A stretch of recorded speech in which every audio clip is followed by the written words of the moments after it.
13 নম্বর word থেকে আমাদের যেসব কর্মীরা তারা ওয়াল লিখনে বেরিয়েছে ভারতীয় জনতা পার্টির পক্ষে এবং আমাদের বীরভূম জেলার যিনি ক্যান্ডিডেট হয়েছেন ভারতীয় জনতা পার্টির মাননীয় শ্রী দীপকুমার মণ্ডল তার সপক্ষে ওয়াল লিখন শুরু হয়েছে এবং ওয়াল লিখন হয়েছেও। চাঁদনীপাড়া একটা বাড়িতে ওয়াল লিখন অলরেডি হয়ে গেছে, গতকালকে ওয়াল লিখন হয়েছে।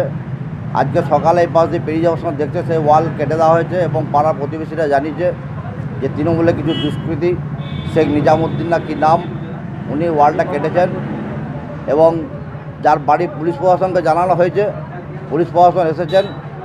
আমিও শহরের সভাপতি ভারতীয় জনতা পার্টির সিটি শহর সভাপতি হিসাবে এসেছি এবং পুলিশের সামনে বাড়ির মালিক বলেছেন আমাদের কোনো অবজেকশন নেই, যে কোনো পার্টি লিখতেই পারে, তা আমাদের সেরকম কোনো অবজেকশন আমরা করিনি এবং করবও না। তো তার বাড়িতে যে ছেলেটি করেছে তার বাড়িতে পুলিশ যথারীতি গিয়েছে, তার বাড়ির মহিলারা এসে হাত জোর করে ক্ষমা চেয়েছেন আমাদের কাছে, বলেছে যে করেছে সে ভুল করেছে, সবারই অধিকার আছে লেখার, এই ভুল আমাদের দ্বিতীয় দিন হবে না। যে দেওয়ালটা মুছে সে কি তৃণমূলের কর্মী? তৃণমূলের কর্মী। কি চাইছেন? সে চাইছে যে এখানে লিখতে দেবো না, আমরাই লিখবো, আর কেউ লিখবে না। আপনারা কি চাইছেন? দেওয়ালটা আমরা লিখেছি যে মানুষের যদি অসুবিধা থাকে, মানুষ যার বাড়ির ওয়াল তিনি যদি আমাদের কোনো অবজেকশন করেন আমরা সেই দেওয়ালে কোনোদিন লিখবো না। এর আগে পারমিশন দিয়েছিলেন? এর আগে পারমিশন মৌখিকভাবে পারমিশন বলছে, লিখিত আমাদের দেওয়া অসুবিধা, আপনারা মৌখিক পারমিশন থাকলেও আপনারা লিখুন এবং পুলিশের সামনে সেটা ডিক্লারেশন দিয়েছেন উনি। কবে লেখা হয়েছিল দেওয়াল? কালকে লেখা হয়েছে কবে কালি? আর আজকে কালি দেওয়া হয়েছে। কি নাম? আমার নাম উত্তম ব্যানার্জি, সিউড়ি শহর সভাপতি ভারতীয় জনতা পার্টি।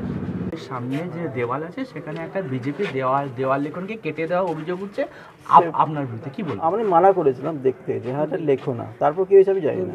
মানা করেছিলেন কেন? মানা করলাম যে আমাদের দেওয়ালে পারমিশন নেয়নি, বিনা পারমিশনে লিখছিল, তো সেটা আমরা মানা করলাম যে এরকম লেখো না, ব্যাস। তো ওরা উঠে চলে গেলাম অর্ধেক লেখে। কালি দেওয়া হয়েছে আমি কিছু জানি না সে ব্যাপারে। কিন্তু দেওয়ালের তো পুরো নামই লেখা রয়েছে, কিন্তু কোথাও হাফ দেওয়াল। দেখুন যা লেখা আছে না সেটা আপনি দেখতে পাবেন কি আছে না। কেন লিখতে দিচ্ছেন না? দেখুন আমরা এমনিতেই বিজেপিকে সাপোর্ট করি না, বাস এইটুকুই মেন ব্যাপার। ওই দেওয়ালটা হ্যাঁ আমাদের পরিবারের লোকের। আমাদের লেখার আগে কি পারমিশন নিয়েছিল? পারমিশন নেয়নি। বিজেপির তরফ থেকে বলা হচ্ছে আপনার কাছে পারমিশন নেওয়া হয়েছিল। তো কোনো স্বাক্ষর দেখা, কোনো রকম কথা দেখা, আমার সঙ্গে কারোর আলোচনা দেখা, কোনো রকম কিছু নাই। অন্য কোনো রাজনৈতিক দলকে দেবেন না, দেখুন ভোট কাকে দেবো না সেটা তো আলাদা কথা, কিন্তু দেওয়াল লিখন করতে আমি সে ব্যাপারে কোনো ইয়ে নাই, মানে দেওয়ার লোক, তবে চাই যে হ্যাঁ বিজেপি না লেখুক, সেইটাই ভালো, বাস এইটুকুই, বাস। ঠিক আছে। কি নাম আপনার? আমার নাম কাজী মোহাম্মদ।